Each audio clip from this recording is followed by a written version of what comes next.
এই কারণেই রোনাল্ডোকে ফুটবলের বাপ বলা হয়। দেখো এখানে পর্তুগাল ভার্সেস ম্যানচেস্টারের খেলা হচ্ছিল, আর ম্যাচের শুরুতেই একটা ম্যানচেস্টারের প্লেয়ার সোজা গিয়ে হিট করে রোনাল্ডোর পায়েতে, আর সেই আঘাতেই মাঠ ছাড়তে হয় রোনাল্ডোকে। আর এই সুযোগেই ম্যানচেস্টারের প্রত্যেকটা প্লেয়ার খুবই গোল করতে থাকে এবং এনজয় করতে থাকে, কিন্তু ওরা হয়তো ভুলে গিয়েছিল যে সিংহ সবেমাত্র আহত হয়েছে, এখনো পুরোপুরি মারা যায়নি।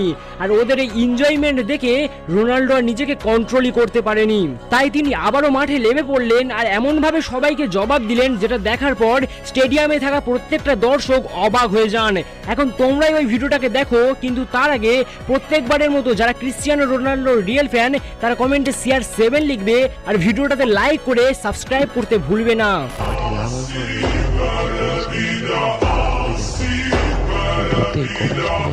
গোল করে দিলেন, তারপর আমারও একটা গোল করলো।